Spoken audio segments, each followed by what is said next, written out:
Hello viewers, আসসালামু আলাইকুম। আজকে আমি লাইটরুম অ্যাপের 3টি মিস্টেক্স নিয়ে চলে এলাম। এই ভিডিওটি সম্পূর্ণ দেখলে আপনার ছবিকে নেক্সট লেভেলে নিয়ে যেতে পারবেন, তাই ভিডিওটি স্কিপ না করে সম্পূর্ণ দেখতে থাকুন। চ্যানেলে নতুন হলে অবশ্যই সাবস্ক্রাইব করে পাশে থাকা বেল আইকনটি অন করে দিবেন এইরকম ইন্টারেস্টিং ভিডিও সবার আগে পাওয়ার জন্য। মিস্টেক নাম্বার 1, লাইটরুম অ্যাপের মধ্যে আমরা জানি যে বর্ডার দেওয়া যায় না, মানে ঠিক এরকম বর্ডার দেওয়া যায় না। তো আমরা আজকে শিখবো যে কীভাবে লাইটরুম অ্যাপে এরকম বর্ডার দেওয়া যায়। তো এর জন্য আমাদের সর্বপ্রথম এদিকে স্ক্রল করতে হবে। করার পর তো এখানে দেখতে পাচ্ছেন যে ইফেক্টস অপশন, এখানে আমরা ক্লিক করব। করার পর এরকম ইন্টারফেস শো হবে। তো আমরা এখন এখানে নিচে স্ক্রল করব। করার পর এই যে ভিগনেট অপশন দেখতে পাচ্ছেন, এটা আমরা একদম 100 করে দিব। তো এটা 100 করে দেওয়ার পর দেখতে পাচ্ছেন মিড পয়েন্ট, এটা আমরা 44-এ রেখে দিব।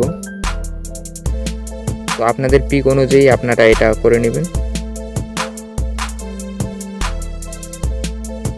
তো আমার পিকের যেটা সাইজ সেই অনুযায়ী আমি 44-এ রেখে দিচ্ছি। দেওয়ার পর আপনারা নিচে স্ক্রল করবেন, করার পর ফেদার অপশনটাকে ধরে আপনারা 0-তে রেখে দিবেন। তো দেওয়ার পর রাউন্ডনেসটা আমরা একটু হালকা পিক অনুযায়ী আমরা করে নিব।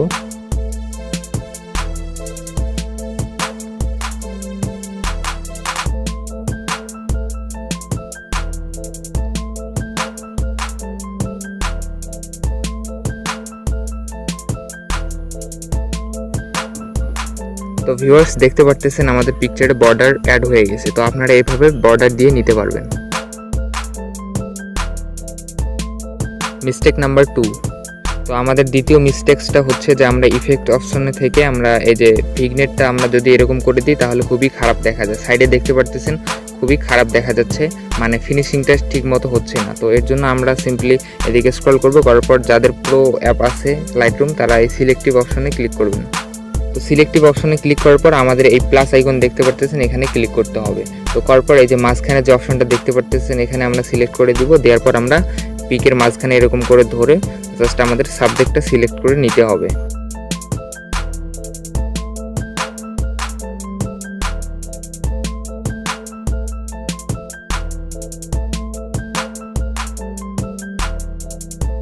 তো আমাদের সাবজেক্টটা সিলেক্ট হওয়ার পর আমরা এই যে দেখতে পাচ্ছেন এই অপশনটাতে ক্লিক করব।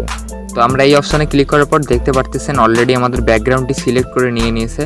তো এখন আমরা সেখানে চারদিকে আমরা ইফেক্ট দেওয়ার জন্য আমরা সিম্পলি এই লাইট অপশনে ক্লিক করব। করার পর আমরা এই এক্সপোজারটাকে আমরা ধরে এরকম করব, মাইনাসে নিয়ে যাব।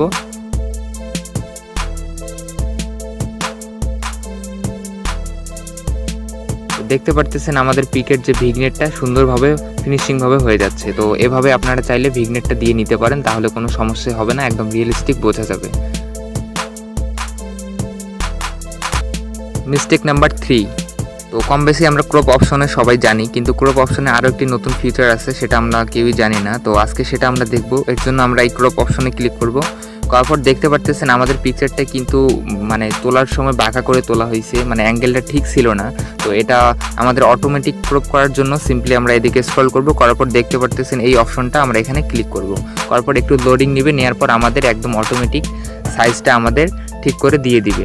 তো অনেকেই পিক তুলতে অনেক সমস্যা করে, রোটেট অপশন বোঝে না, ক্রপ অপশন বোঝে না। তো তাদের জন্য এই টুলসটি তারা সুন্দরভাবে এখানে অটোমেটিক একদম সাইজটা বুঝে নিতে পারবেন। তো দেখতে পাচ্ছেন অলরেডি আমাদের 32 মাইনাস করে নিয়ে আমাদের এই অ্যাঙ্গেলটা করে দিয়েছে অলরেডি। তো আমরা এটা এখন টিক মার্কে ক্লিক করব। তাহলে আমাদের পিকচারটি দেখতে পাচ্ছেন আগে একরকম ছিল ক্রপ অপশন, এখন আমাদের ভালোভাবে হয়ে গেছে।